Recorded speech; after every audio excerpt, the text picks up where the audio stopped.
Continuando então, nessa condição da nossa bronquite, no desenvolvimento da bronquite. Nossa, peraí. Eu fui brincar, eu fui zoar um pouquinho.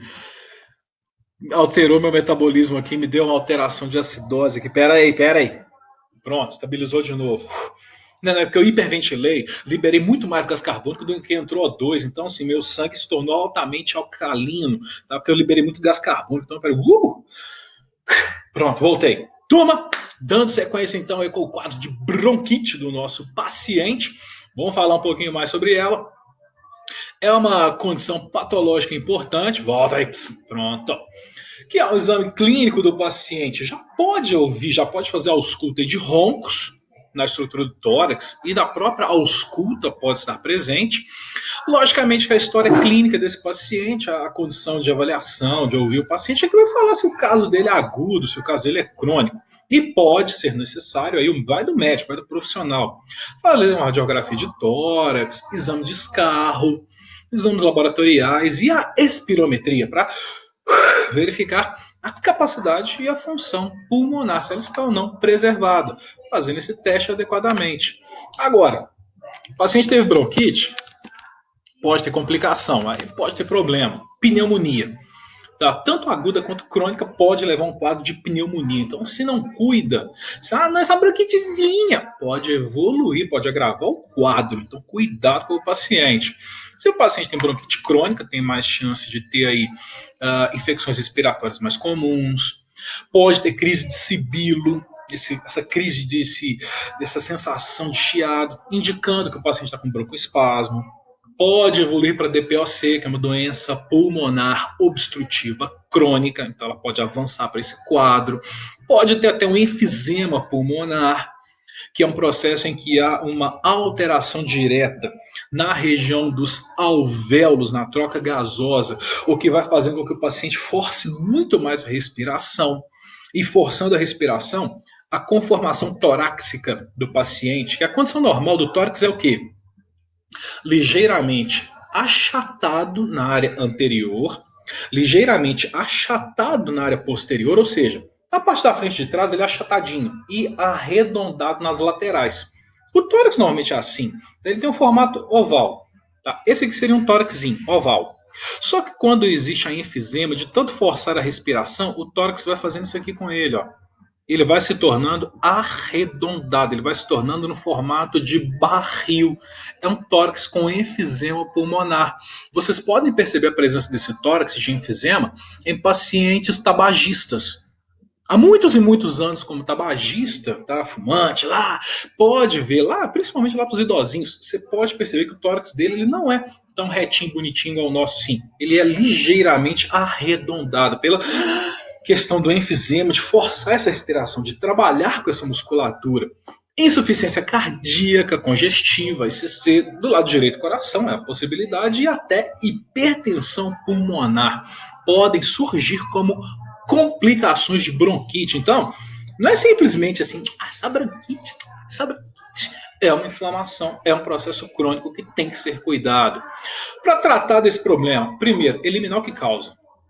Verificar a fonte, né, os dados clínicos, vai observar a história do paciente para saber qual que foi o agente causador e tratar. Agente mucolítico, agentes fluidificantes podem diminuir a viscosidade, melhorando a função ventilatória, favorecendo o desprendimento da secreção.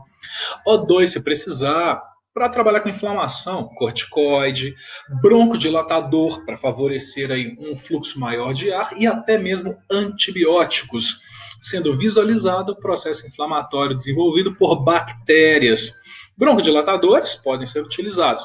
Nós, enfermagem, a gente lá, o que nós vamos fazer? Trocar ideia com o paciente, conversar com o paciente, orientar o paciente para trabalhar com a fisioterapia ventilatória, melhorar o processo de ventilação, eliminar a exposição a produtos irritantes, trabalhar com as orientações para as pessoas que têm infecção de trato respiratório, a procurar uma assistência adequada, a acompanhar as razões, os motivos que levaram essas infecções, manter um ambiente mais arejado, umidificado e dentro da necessidade, dentro da possibilidade, com uma temperatura mais alta, mais aquecido. Porque quanto mais frio ele estiver, mais fechado vai ficar o brônquio. E aí maior vai ser a reação dessa dispneia, dessa tosse. Manter o paciente no ambiente calmo, tranquilo, sem estresse, de boa, sem problema nenhum. Orientar quanto à ingestão nutricional, terapia de medicamentos, de ingesta hídrica, que é importante.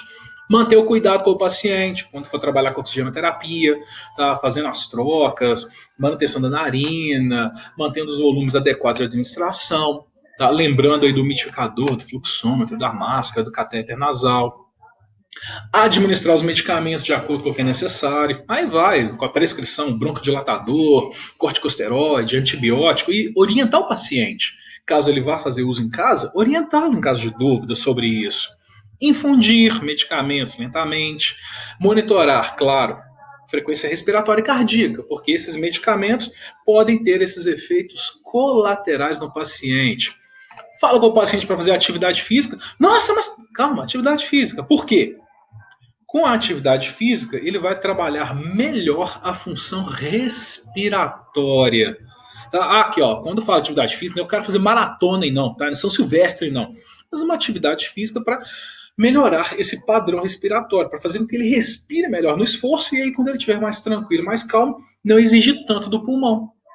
Manutenção do cartão vacinal para prevenção de até mesmo outras patologias e complicações. Lavar a mão, colocar a capa de proteção em colchão, em travesseiro, para evitar o acúmulo de ácaros, de poeira que pode acontecer no material. Então a gente sempre trabalha com essas duas possibilidades em bronquite para minimizar o que leva ao desenvolvimento, para minimizar o que pode levar ao desenvolvimento da bronquite e, sabendo o que provoca, evitar que aconteça, evitar que se desenvolva. Então, trabalhe de forma que haja aí uma melhoria do padrão do paciente e oriente. Nosso papel é de orientação e acompanhamento. O paciente chegou para a gente cuidar, a gente vai trabalhando ali com oxigenoterapia, posicionamento e medicamentos.